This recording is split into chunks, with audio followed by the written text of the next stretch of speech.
I decided to do a chopping board. I'd never made one before, and I thought the first one I'll make an end grain chopping board. Now, I didn't know what to make it out of, so I went to the local timber yard and they said sapele, ash, cherry, they're all ideal to do a chopping board. So I got a length of each and I cut them down to 44 inches or 112 centimeters. I cut them down on my miter saw using the fine tooth blade that was kindly sent to me by Evolution, and it gave a really good finish.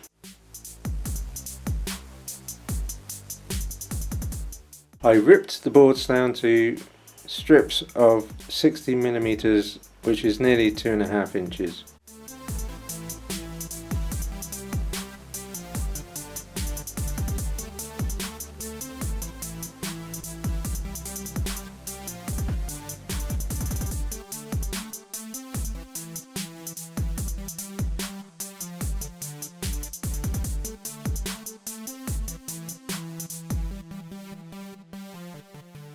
So I decided to try planing the boards with a hand plane.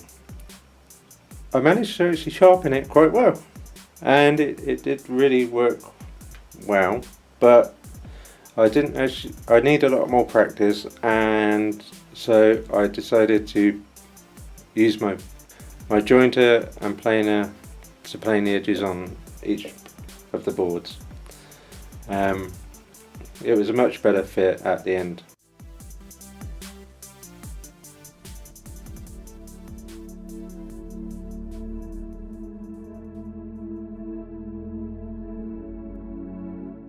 So when they were all the same thickness, I then went and glued them all up.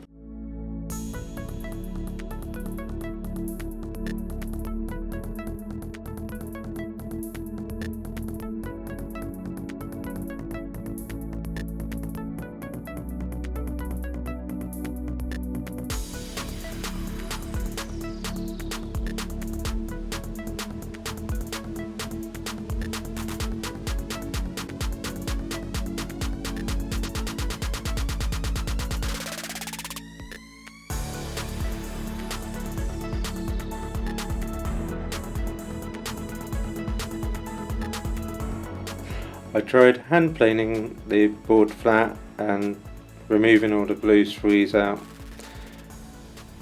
and the wedges on the workbench actually worked out quite well, and they were holding it in place.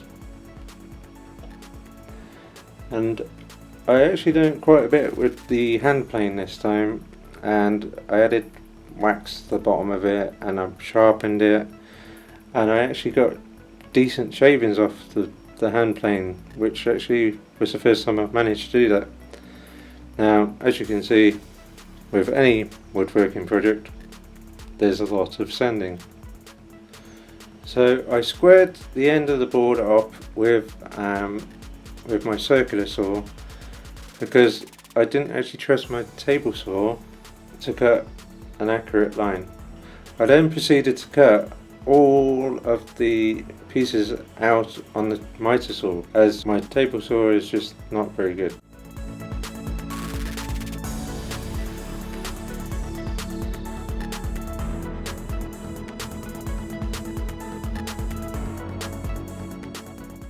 I glued the chopping board in 2 sections.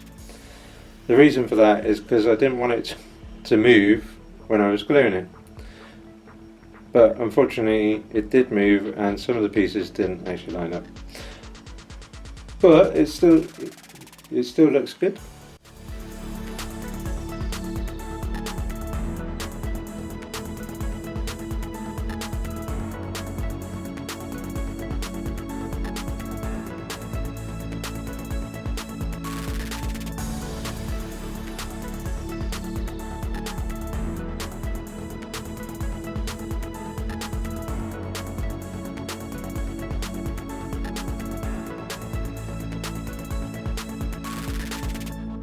I decided to use the plane to try and level it off, and it didn't actually work. So I've got an old palette, and I decided to actually use the router to actually level it off.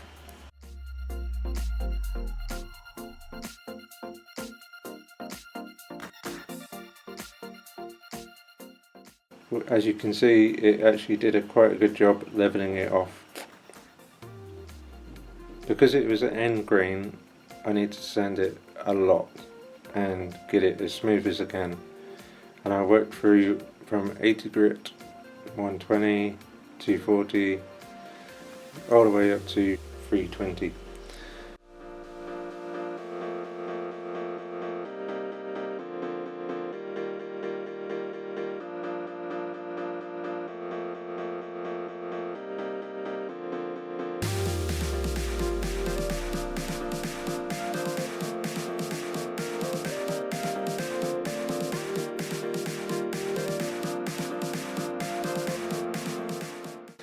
Now I just squared it off and trimmed it off on the bandsaw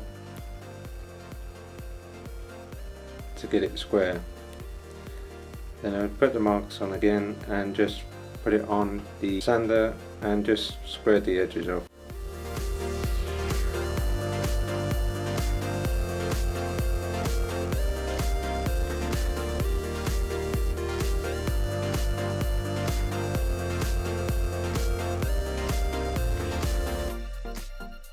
After that, I then rounded the edges off on the router, and I just put a round over a bit in and just went over every corner.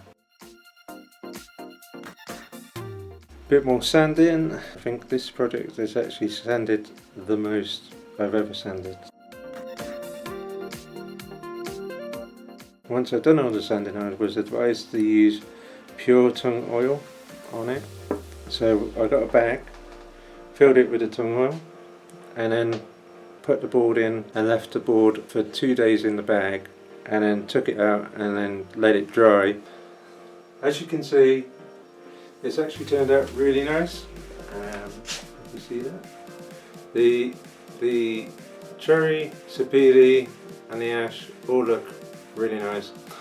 As it's my first one, there is kind of a couple of imperfections where it hasn't lined up properly, but when I do a next one I will be kind of making more of an effort. It was a kind of a trial to see if I could make one. I would have found it a lot easier if I had a bigger planer, and then I could have smoothed it and got it flat a lot easier. This time I used the router to actually get it flat, which it has really done a good job at.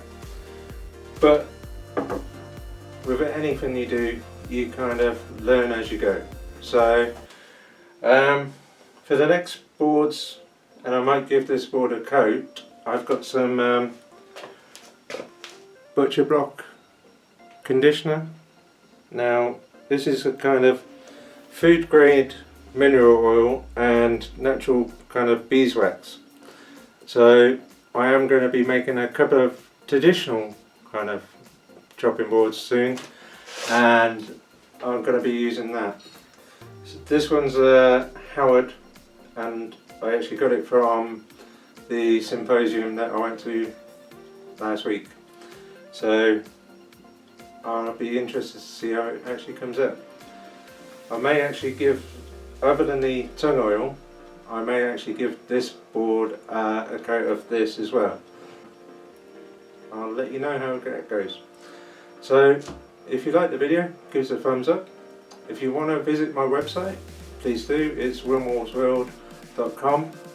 As I said, if you like the video, give us a thumbs up. If you didn't, give us a thumbs down.